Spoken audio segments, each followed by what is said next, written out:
And I read an article in the Financial Times the other day because of the Hamas and Israeli war that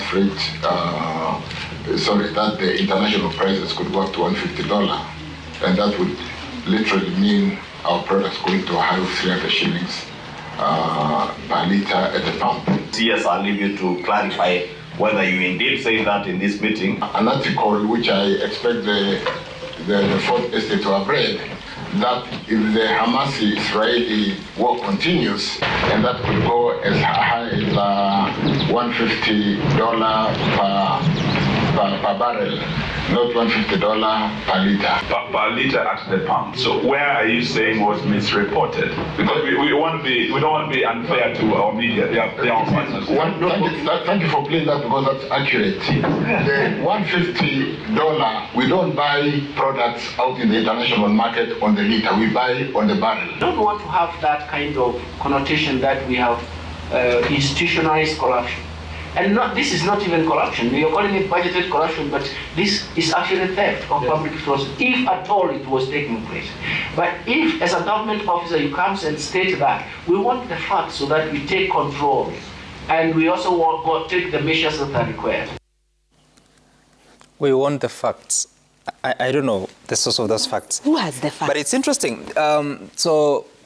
The Cabinet Secretary for Energy read an article on Financial Times. I read an article on weekly CBK Bulletin for the Central Bank of Kenya, November 3rd, 2023. One of the paragraphs says, international oil prices declined during the week ending November 2nd, which is, when was November 2nd? Last week. Last week. Due to the dissipating impact of the war between Israel and Palestine. Murban oil price declined to 87.24 USD a barrel on November 2nd from 90.23 USD per barrel on October 26. And of course, you can guess what that means. So the CS talks about 150.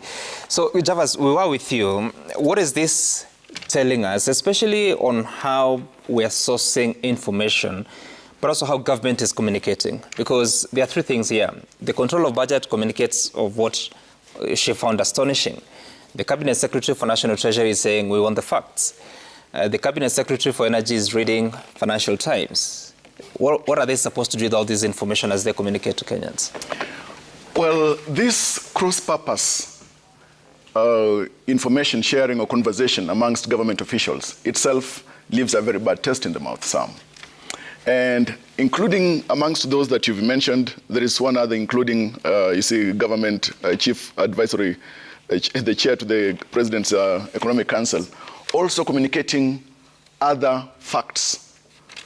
Now, there is no person in this country that can access facts and information more than government.